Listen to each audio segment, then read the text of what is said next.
time for the ride home in ENC. Yes! Yes! Yes! This is your 5 o'clock drive with Patrick Johnson. Holy mackerel! More news, more interviews, more ECU stories than you can shake a stick at. Hey, stop shaking that stick. This is the Patrick Johnson Show. Pirates win! Pirates win! On 94.3 The Game. All right, hello again, everybody, and welcome. It's a Monday. We're getting underway with a fresh week of shows. A couple more weeks before we take a little summer hiatus here in the studio today, and that's because ECU Director of Athletics John Gilbert is with us here for our annual visit with him near the end of the year. Always great to have John anytime on the program, but certainly here in the studio today in what has been kind of a noteworthy and really exciting year for Pirate Athletics. We'll look at the year ahead. Great to see you. How are you? Yeah, doing well. Thanks for having me. You've been jetting around the country here with your NCAA baseball committee work, and probably nice to be in Greenville for a few days. It is very nice. It was, we had our annual, athletic director convention, spoke a couple times there. That was in Las Vegas, and then went straight from there to Omaha, and was Omaha Wednesday to Sunday at the beginning, and obviously got to see all the teams there. And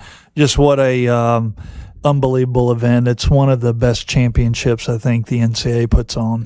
The athletic directors conference you referenced in Vegas, what was the talk of among your brethren in that industry? We had a athletic directors only meeting one of the days, and so it was all the FBS athletic directors, which there are only, I think, 135 of us, so it's not many. Right.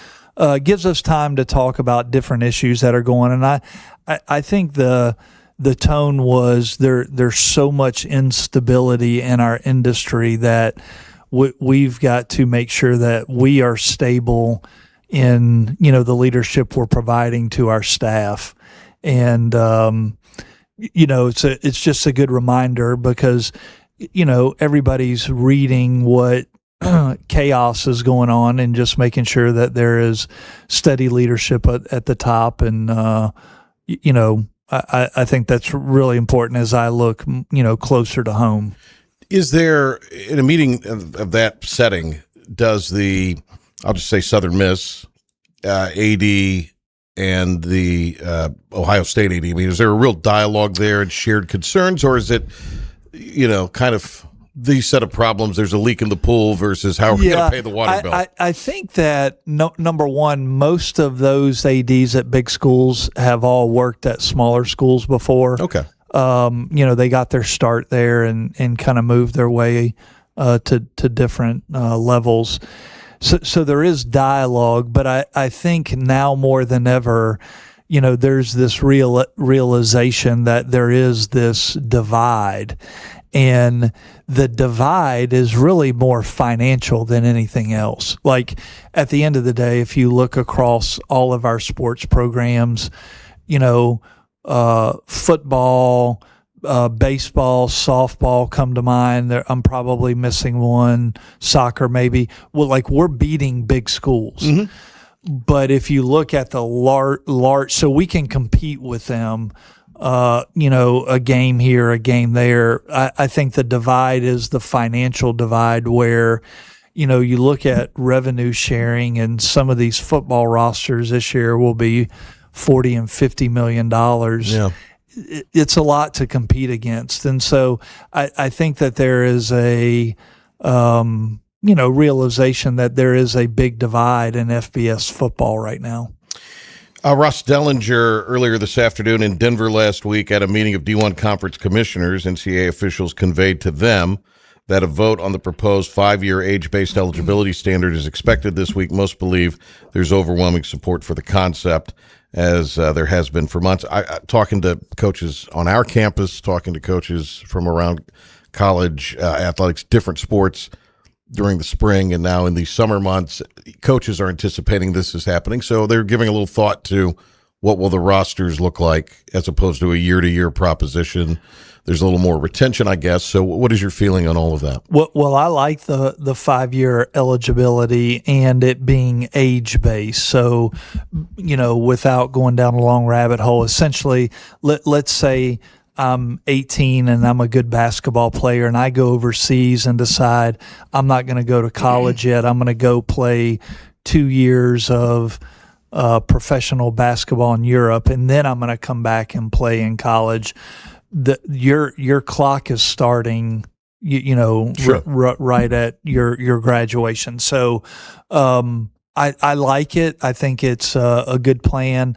I really don't think we're going to figure this whole thing out until we, negotiate with the players. I don't know if collective bargaining is the right term, but I think something like collective bargaining is what it's going to take for all this to settle down.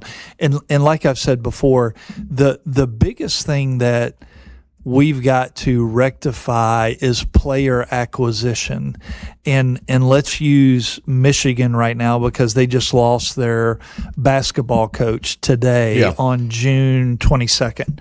Going to the NBA. Going to the NBA. Yeah. And so their players, their basketball players probably came to summer session 1 and they probably started receiving a revenue share check, and now they're all free to the open market For a 30-day window. For a window. Because of a coaching change. Because of a coaching change. And so all those schools now that have money to spend, or they look and go, man, we need a center, or we need a point guard.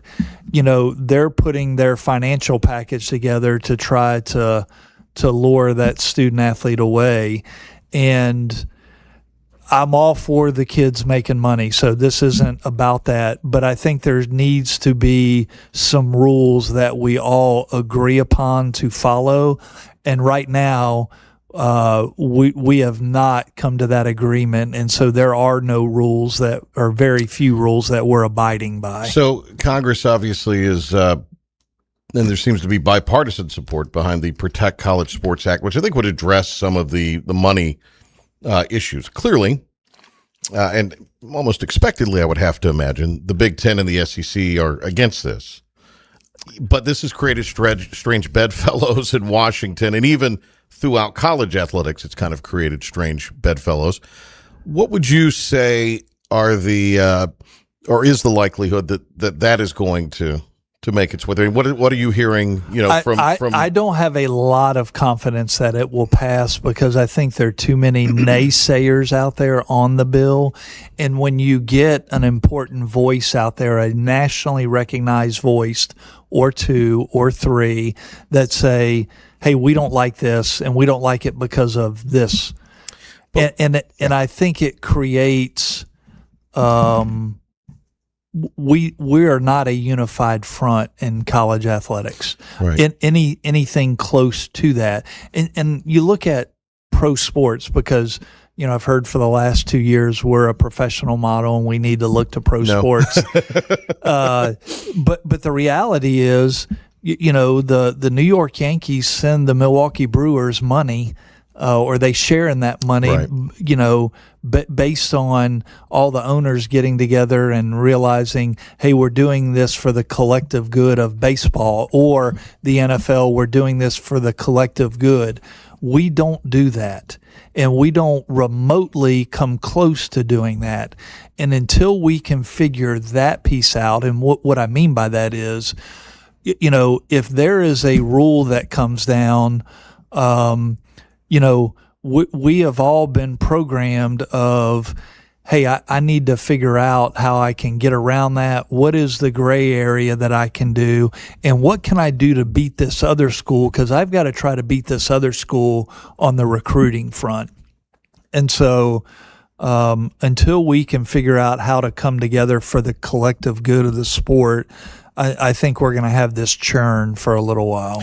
The thing, one of the aspects of this Protect College Sports Act that I think is a positive as far as East Carolina goes is it would prevent the so-called super conference from forming among schools out there. That would seem to be a positive for ECU and the American for that matter. Yeah, I don't see that happening for, everybody looks at football and basketball, but there are a lot of other sports right. that how are you going to everybody's playing everybody. So I don't worry about as much about that. Should football break off? I think that there is could be a good argument for that for a lot of reasons. I think that would make sense. Yeah. Where would ECU fit in that world, in your estimation?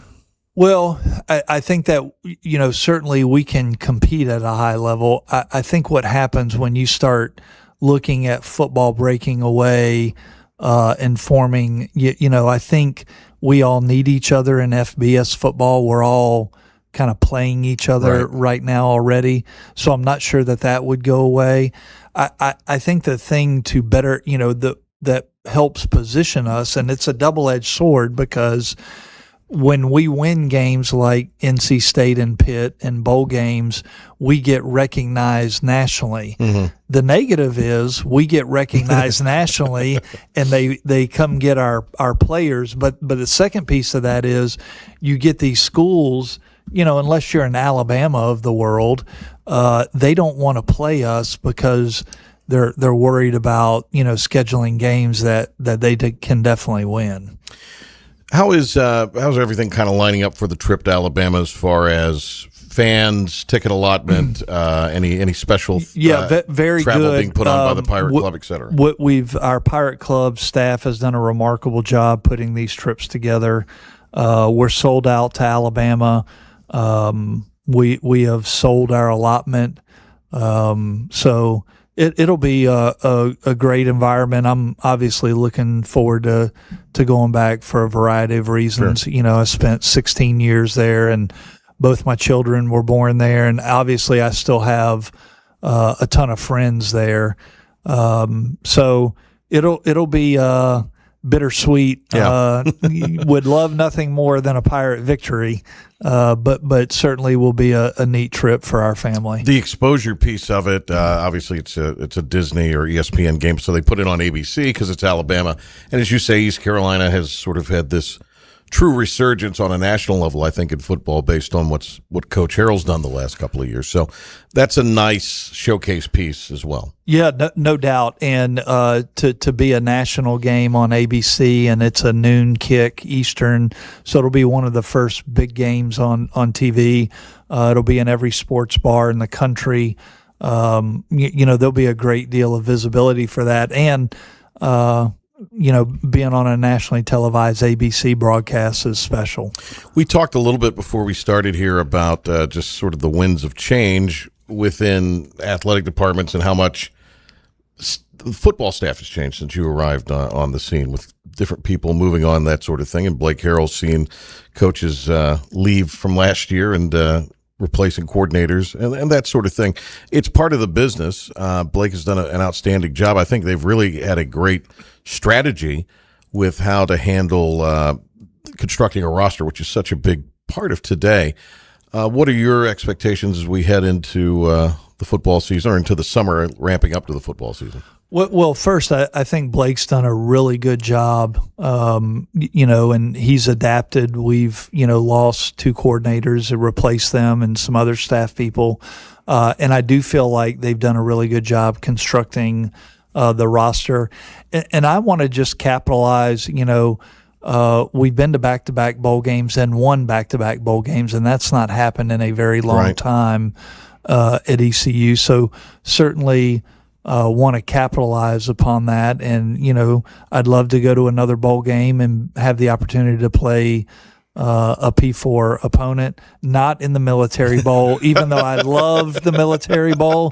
And I actually saw the executive director at our AD meetings. He was there, and I told him, hey, we will come back to the Military Bowl if you can line us up with another ACC opponent, particularly if it's one in state.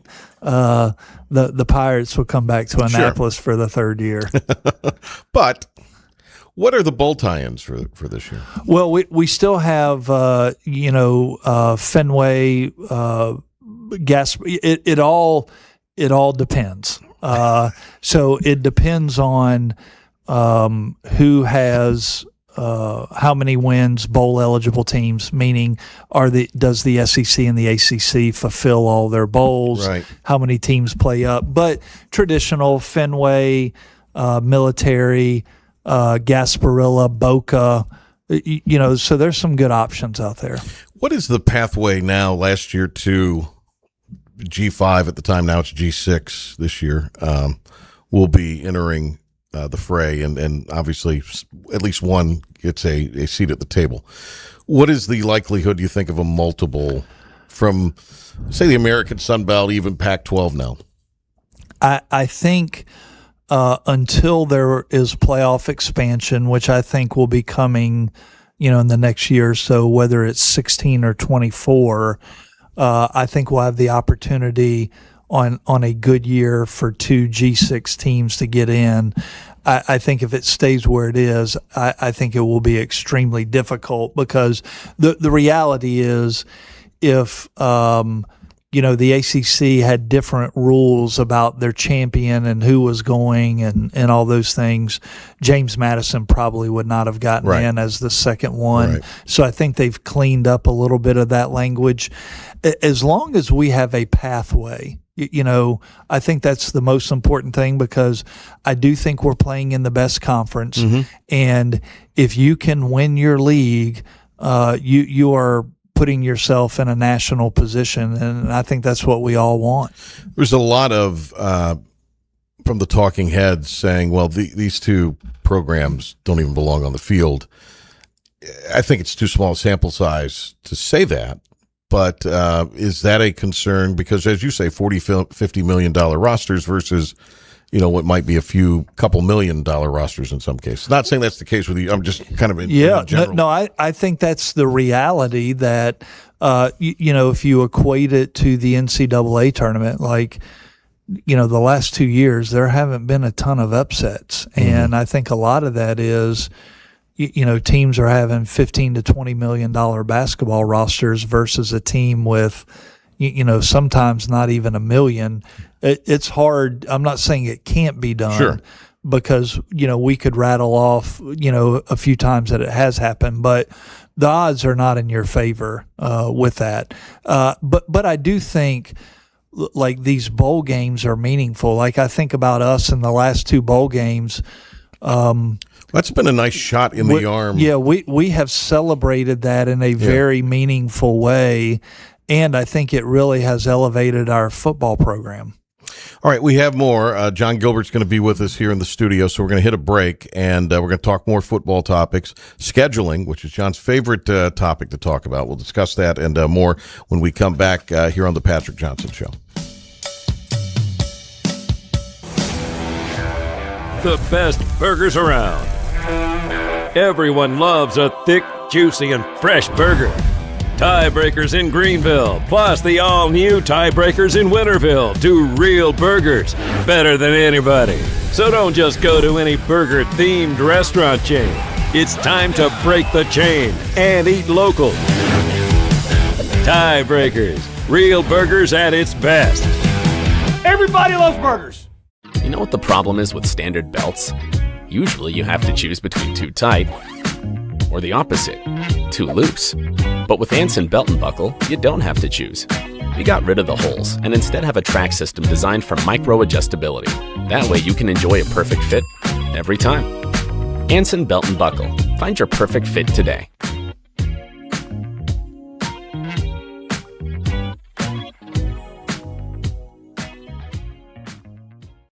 Healthwise Pharmacy rounds the bases with all of your infusion, retail, compounding, and medical equipment needs. Locally owned and operated by pharmacist Marcy Parker, Healthwise has grown to be your most trusted provider for infusion services. Currently providing in-home or on-site infusions in North Carolina, South Carolina, and Virginia. Visit Healthwise Pharmacy at 615B South Memorial Drive or call 252-295-0059 to speak to a patient service representative to find the option that best suits your needs. In this age of globalization, we've learned that bigger isn't always better. Ever tried to get phone help from a big corporation from a real person? Right. That's what's so nice about Phelps Chevrolet. After more than 50 years serving our community, Phelps remains family-owned and operated. Mike, Daryl, Wave, West, Alan, and Clay deliver hometown service and integrity, same as always.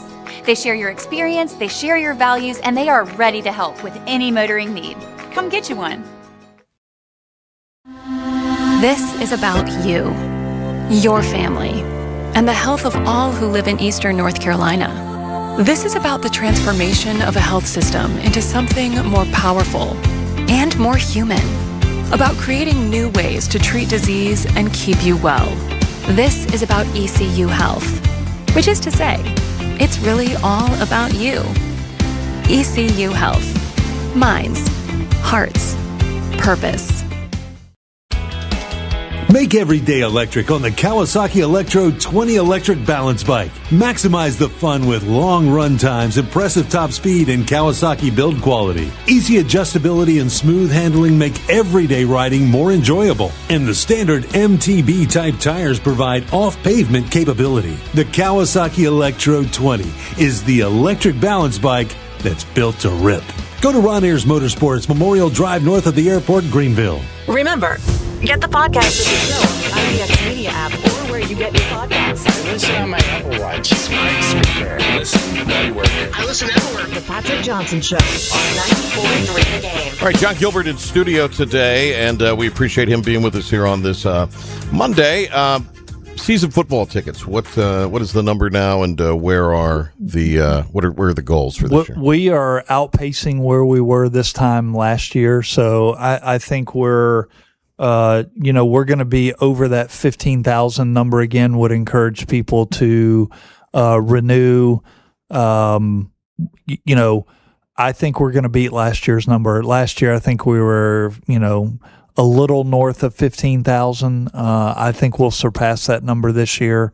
So really encouraged about where that is, and hope people will get on board. We need everybody to kind of play a part in our athletic department and the success of our football program. So the more season tickets we can sell, the better. Yeah. In fact, last week I was talking to one of my very best friends. He lives in Morehead City. They get tickets, and they had just renewed for the year, so they were quite excited. He was about that. He's a glass half empty kind of guy, so he was asking me all these gloom and doom questions. Just come to the games; it'll be fine. Everything will work out this year. Oh yeah. One of the great Pirates and listeners is UPS Joe, as I'm sure you know, Joe Askew, and he sent me a message to ask you today, talking about the Skip Holtz era of ticket sales, and it was at something like 22,000, which is a lot. Yeah. And we are where we are now. I think a different era as well, and kind of a different time. Even in the Skip Holtz era, those games were just getting to the point where they were on some kind of television. Not every game necessarily was on some kind of television. I think different era and different time, and we will not ever go back to that era in this regard. If you didn't get picked up, your game for ESPN on the mothership, your game was not remotely broadcast. Right. And so you had to come to the game. And, I look at our broadcast numbers, and, if it's not picked up by national TV, which right now I think we have 6 national games,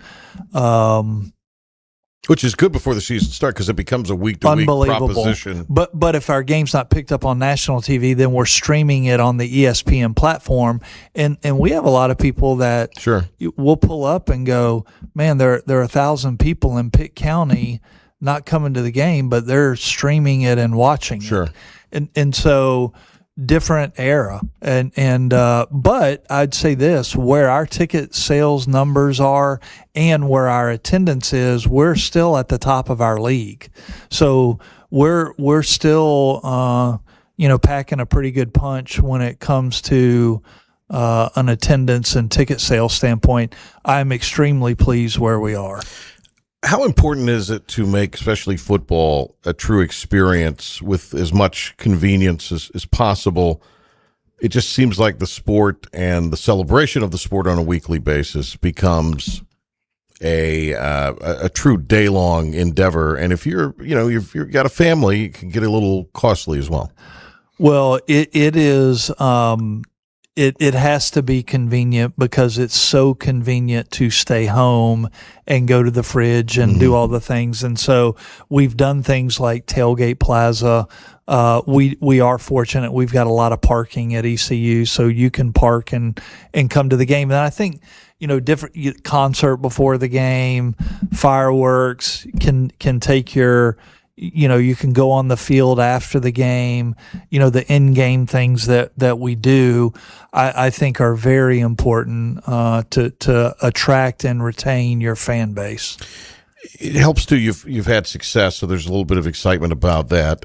I think the last home game of the year kind of made, with the tarps off and the students and the way the rally was conducted. In a way, it's almost like you don't want to miss. You want to be there. You want to be part of it. I think that's a real thing for this upcoming year.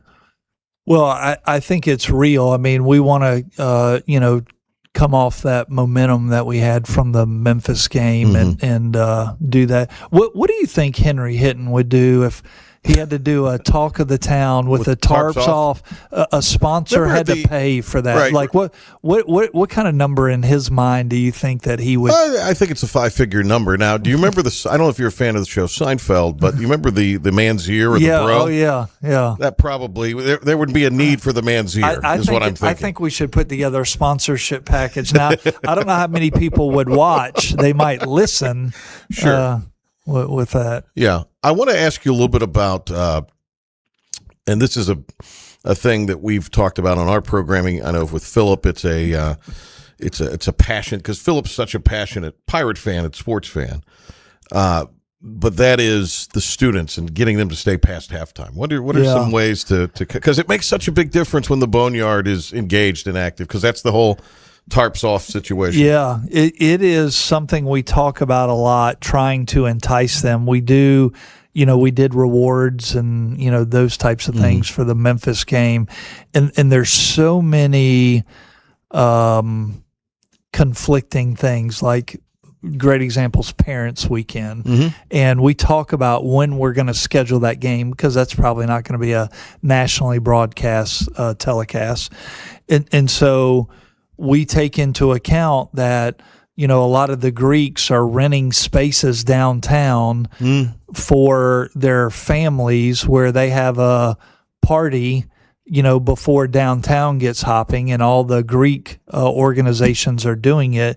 So like they're leaving. Yeah. and so I'm like, we've got to figure out the window to schedule it where they will stay as long as we can possibly get them. There are a lot of competing interests, and we understand that, and continue to find ways to entice them to stay. Where will the student tailgate be this year? It'll be back where it was before, on the back side of Ward. We actually just resodded the area. It is. We put a sprinkler system in with it. It's going to be very nice. My long-term goal is to build some sort of, I'm going to call it an amphitheater back on the back side of Ward. If you go there and look, and I would encourage you, we still got construction going on. It's still lit, so we kept the lights from the old tennis courts. Okay. We put in a sprinkler system. We just resodded it. Wow. If you put a amphitheater kind of backing up toward facing out, it is a great space for some larger social activities, and the student tailgate will go back there. I'm going to ask you about construction in a minute, but we were discussing this a little bit too. The concert on the Commons, which we put on, IBX, have been very successful at the Tailgate Plaza. You're talking about an amphitheater there. In an effort to raise funds in the future, have you thought about, okay, maybe we kind of produce our own concerts at various points? This could be a place to do that down the road. Well, we're talking about non-traditional revenue stream. Non-traditional revenue Proving streams. Scott Shook, this is live. Yeah. This is not on Memorex. This Scott is Shook. not Memorex. But By the way, I remember when you dropped that Shook line on me, and we're on statewide radio on the Den Glenn show, which is now the Adam Gold. You cracked me on that one. That was pretty good. That's telling my age. Yeah, well, Shook's age. But non-traditional revenue streams, we're looking at that every day, and most of the time it's twice a day. So we're looking at having a concert or two in Dowdy. We've talked about it in Minji's. We talked to a rodeo group about a rodeo and a concert, kind of packaging that together. Obviously, we just did the Mr. Beast deal, completely new football field. So non-traditional revenue streams are at the forefront of what we're talking about on a daily basis. So we are absolutely looking at all of those things. We got John Gilbert in the studio with us here. I tell you what, let's hit a break just so we could kind of stay on schedule. I do want to talk about the construction. I'll make that note. Also, Mr. Beast and also other rev sources, including what could be happening with the gambling tax. All of that and more. John Gilbert is with us here. I think we're going to go 4 hours. No, I'm kidding. We're not going to do 4 hours today. But John has agreed to stay as long as we want to have him. So we'll have more John Gilbert coming up right after this. This is about you, your family, and the health of all who live in Eastern North Carolina.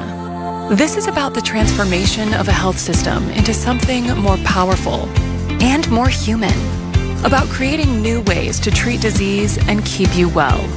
This is about ECU Health, which is to say, it's really all about you. ECU Health. Minds, hearts, purpose. Acre Station Meat Farm, along with Lane Angus Beef, bring you Farm to Fork Beef. Stock your freezers now with affordable beef boxes, just in time for the grilling season. Farm to Fork Beef brings quality local beef to your family.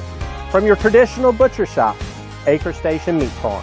Come on down to Acre Station Meat Farm and find out why we're #1 in fresh cuts and friendly service. Acre Station Meat Farm, Highway 32 North, Pinetown.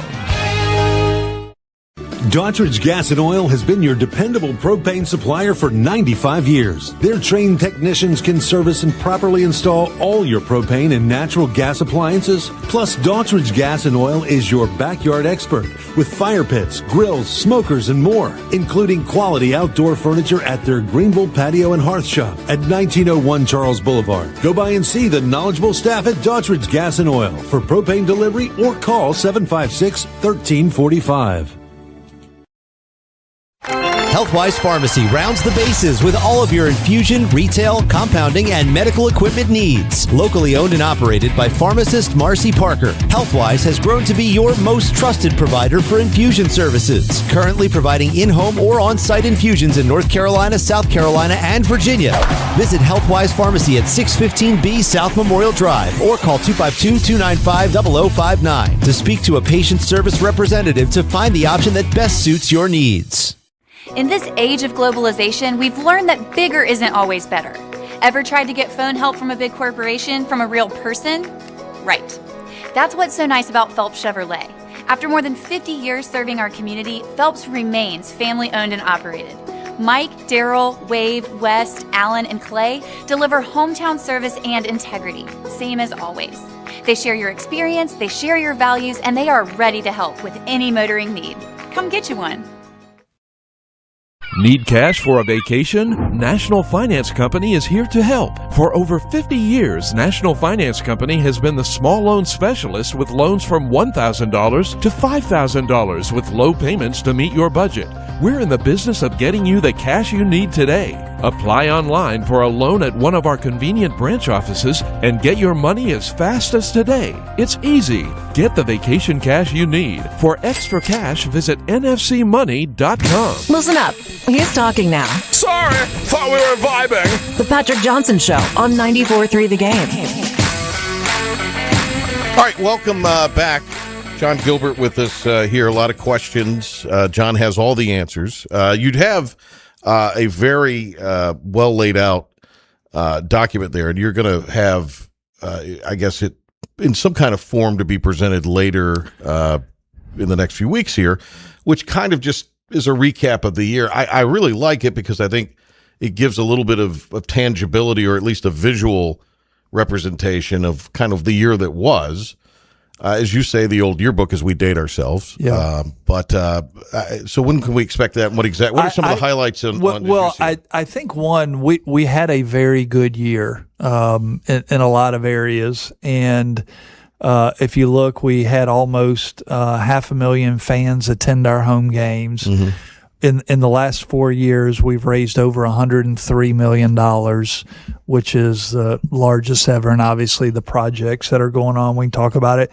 3.38 GPA, annual GPA, highest departmental ever, 93% graduation success rate. Our student athletes spent 4,000 hours in community service this year. We eclipsed the $1 million mark in licensing for the first time ever. And I think that goes to when you have success on the field, like football, baseball, etc. That drives sales. So really pleased with that. We have approximately 420-ish student athletes. 317 of them had a 3.0 plus cumulative GPA. And then we had 17 student athletes with a perfect 4.0 cumulative GPA. And so those are just some of the highlights. We've been working on a year-end review document that, like we talked about earlier, it encompasses our entire department where, when we put it out to our donor base, fan base, everybody can see the, different accolades, and then our teams can actually, see their place in the yearbook of the success they had. You mentioned Mr. Beast. That went on during graduation. Graduation still happened, I guess, without a hitch. I know there was a little bit of traffic around there just in and out for productions for baseball and softball near the end of the year. And then the Beast game seemed to be well attended outside of a shower. It seemed to go very, very well. New sod on the field. I mean, it's a pretty comprehensive package as far as what East Carolina received. There's a lot of devil in the details of the agreement that I don't think a lot of people maybe totally understand.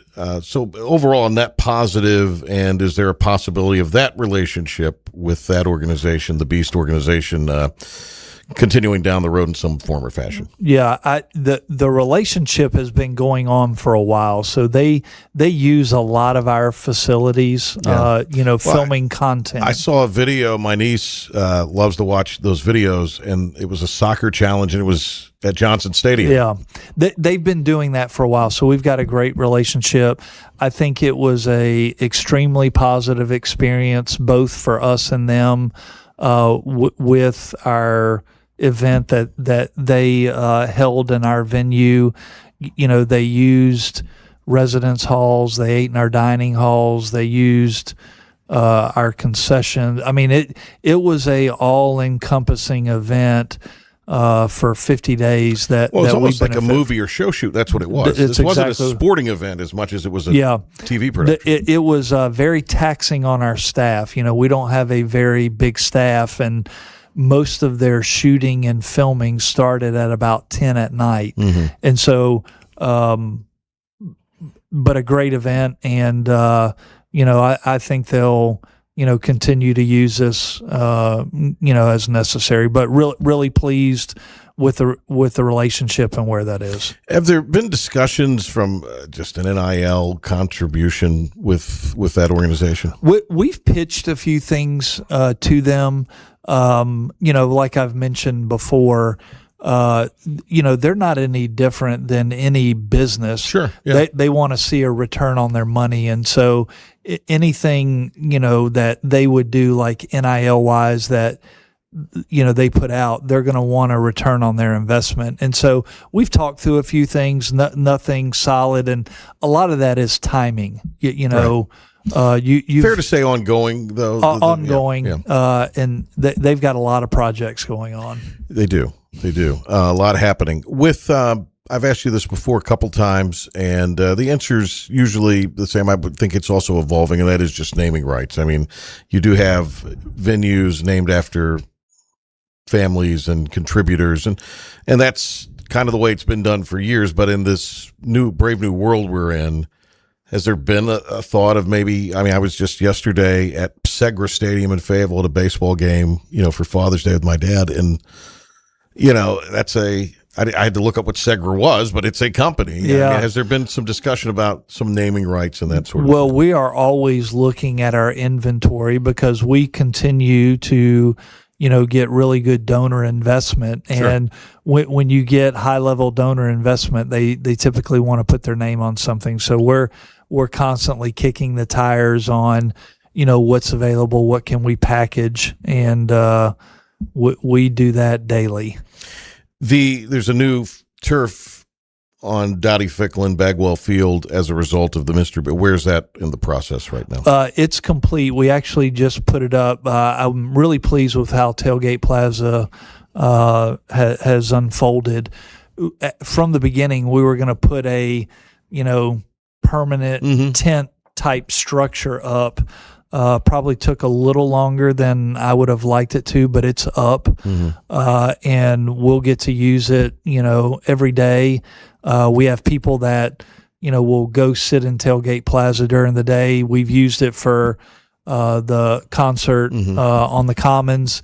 Obviously, we'll use that on football game days. It's also for rent, and the nice thing about Tailgate Plaza is there is a paid section if you want to rent a tent, but there's also free. So Right. like if you want to come up and just get a drink and enjoy the band, other than That's the a cost doable of the thing. drink, Yeah. it's free. And if you just want to go up there and stand and listen to the band and put your hands in your pocket, you can do that for free too. So it really does incorporate everybody from our fan base, and we do need everybody. With the and specifically the resodding of the field. No, that's complete. Yeah. So Dowdy Ficklin is complete. Okay. Ish. Okay. Still some. Well, we're actually going to put some turf in the back of the end zone facing Murphy. Okay. That we've kind of regraded the field. There'll still be a slope there, maybe not quite as dramatic as we've had, but we're actually going to turf that area where we can use it for some different things. Because that probably is in some ways the most heavily trafficked. No, there's no area. doubt, and it stays wet a lot. Yeah. And so we regraded that, did some things to it, and we're in the process of actually putting turf there. Everything else will be natural grass, 2 new goalposts up. Okay. So really pleased with the way that played out. Isley Indoor Performance is now, from what I understand, really the integral parts of the plumbing and the electrical part of that is all sort of being done right now. Yeah, so really encouraged about where we are. Hamill Builders they've done an unbelievable job with the building. Just those guys work. Every time I pull up to work, no matter the condition, rain, sleet, snow, heat, they are working. And so now we're in the process, the electrical, a lot of it is up high. So it's a little time consuming, but really pleased with where that project is. What is the opening day of that? Well, I think it will be sometime in October. Okay. But they're doing really well on that project. And then I would imagine now with no baseball games, the baseball project is a little more full steam ahead. Yeah, baseball's in full swing. You can actually see the steel structure now. I would anticipate, being in that building December, January of next year prior to the start of baseball. Pilkington told us during the break, I guess, the reseating for baseball is a question he got from a listener, and any new info on that? Nothing that we're ready to release. We are going to, be in a reseeding year for baseball. Still working through. There are a lot of semantics with that we're kind of socializing internally, and then once we get that plan, we'll roll it out to everyone. The jungle makes baseball a very unique setting. And when the stands are full, it's a unique setting as well. The complaint I often hear and read and people talk about with television is, boy, it looks bad on television when we have all these empty seats. Is there a way to get people into those seats if they're not being utilized? Yeah, we talk about that a lot, and we do some incentives for people to turn their tickets in, but they have to be willing to do that. And while everybody thinks that is a common, natural thing, hey, if I'm not using my tickets, I'm going to turn them in, and I want people to sit in those seats. There are a lot of people on the other side that go, I bought those tickets, and even though I'm not going, I don't want anybody else sitting in my seats. Right. I have had someone call me about that during a game. They called and was like, hey, I think someone's sitting in my seats. I don't want them sitting in my seats. Yeah. So we want as many people to come to the game and sit in as good a seats as we can provide them. So we're going to continue to work through, encouraging and incentivizing people that have seats in the grandstand. If they're not coming, give them back to us. Let them, we'll resell them or put them in the hands of people that are actually coming to the game. Or if there's a charitable component to it. Yes. Absolutely. Yeah, we want that as well. All right. We're going to get a break here. There's still other things on the list we'll get to. We'll get to as much of it next with John Gilbert here on the Patrick Johnson Show. Stay with us. Of savings is yours at Greenville Toyota with powerful deals on our huge selection of new Toyotas, like a Camry, $229 a month, or the all-new RAV4, $279. Don't miss the power of savings at Greenville Toyota. Your confidence makes everything look good. You see the world in vivid color, not black and white. Swing through your neighborhood Fantastic Sam's cut in color. And let our experienced stylists take you from everyday to extraordinary. Fantastic Sam's hair salons are locally owned and operated. Our full-service salons are conveniently located in Goldsboro, Kinston, Greenville, New Bern, Jacksonville, and Calabash. Stop in today at Fantastic Sam's, where the possibilities are endless. Healthwise Pharmacy rounds the bases with all of your infusion, retail, compounding, and medical equipment needs. Locally owned and operated by pharmacist Marcy Parker, Healthwise has grown to be your most trusted provider for infusion services. Currently providing in-home or on-site infusions in North Carolina, South Carolina, and Virginia.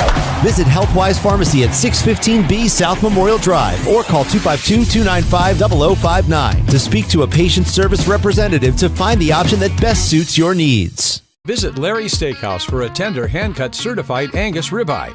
Other entrees include perfectly seasoned pork chops, chicken, or seafood favorites like shrimp, tuna, and salmon.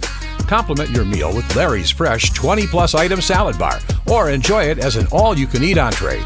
Daily rotating favorites include meatloaf, chicken pastry, hamburger steak, spaghetti, pork chops, and more, all complemented with your favorite country sides.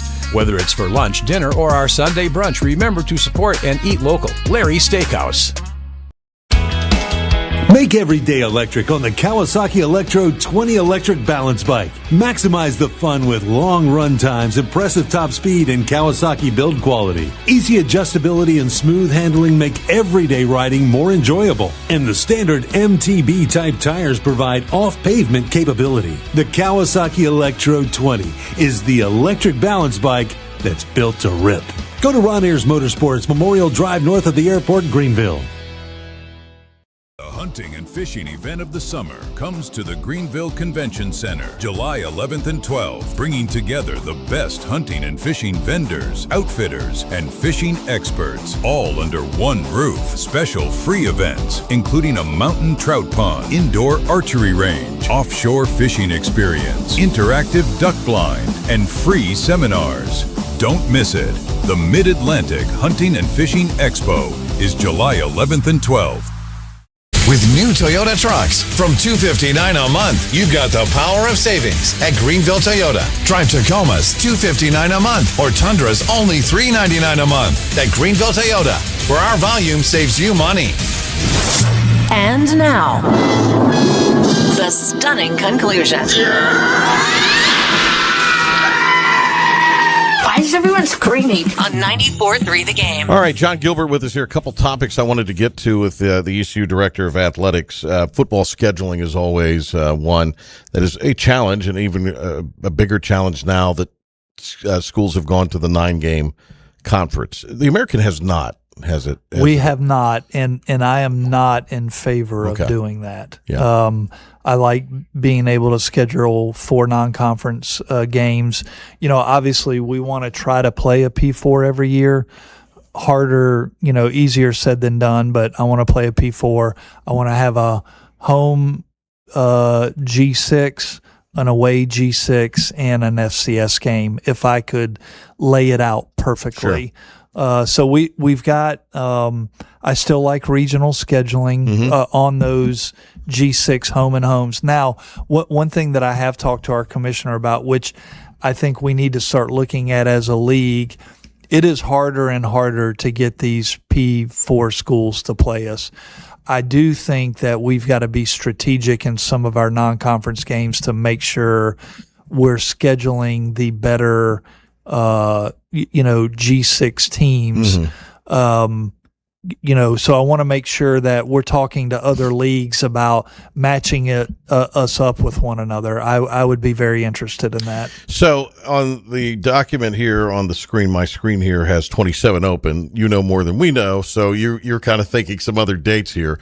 But I guess technically nothing's been announced for 27 for that whole the Wake Forest game and cancellation. Yeah, how close is that to being announced? Pretty close. We don't have a final contract, but we're close. I like they're coming here this year. I like the app series. That's a good game for us. So I like app. We're also talking to other regional teams, but nothing final. Well, Old yet. Dominion's on there multiple times. There's a date with Coastal. Yep, I like Coastal as well. Yeah, it's a good. Both of those, the app and the Coastal game for us are. I think we have Coastal at home next year. Coastal's at 28 in Greenville, according to this. Next year, it's Western Georgia State at Northwestern. Yep. So I do like the ability for our fan base to drive. Yeah. And it's a competitive game. It's not. Right. You know. And I think equally their fan bases gets them fired up as well, and it's a trip they can make as well. That's the flip of that. ODU's on there, as we mentioned. Any discussion ever with James Madison? That seems like it would be a little bit we have talked. We do need to get on the schedule, and that's really what I was talking about when I talked to our commissioner about doing a little better job of scheduling globally. I think that would be a great game for us. Been meaning to ask you about, it looks like that out of the upcoming budget out of Raleigh, that there will be more gambling tax money allocated to athletics. There looks to be a pretty significant amount in addition to what East Carolina is already getting. So that's a positive thing, obviously. Yeah. Obviously we're hoping that comes to fruition. I know there's been a lot of discussion on that, and just, 'cause that would be reoccurring annual. Yes. Yeah. That could really, stabilize our athletic department and the athletic departments at the other institutions that are giving it, that would be getting it. And so, we'll let the legislature and politicians do their thing, but I do think that they are, thinking about it in a meaningful way, which would be hugely positive for us. With Chancellor Rogers, he's very involved in athletics. I believe he chairs one of the committees among the chancellors and presidents for the conference. And what is that kind of, just how often are you conferring with him on things, especially this time of year? Yeah, pretty often. I mean, he is, hugely supportive of athletics. I think it helped that, obviously grew up in town and saw it firsthand, growing up. He is a big supporter of athletics. And I think there is really good alignment between he and I and athletics and campus. We could not do what we do without his support and without the support of our campus. And those schools that have alignment are usually the schools that are successful. And I've been a part of schools without alignment, and it makes it almost impossible. So we're very fortunate for the alignment we have at ECU. One of the last times we talked to you on air, you had just received, I guess, the extension to your contract. Is that officially started the extension period, or is that, you may not even know this?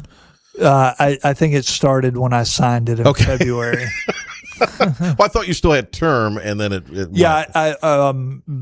I think I had, at the time when I signed it, 3 years. Okay. Yeah. So, all right. And then it adds to the back of that. I got you.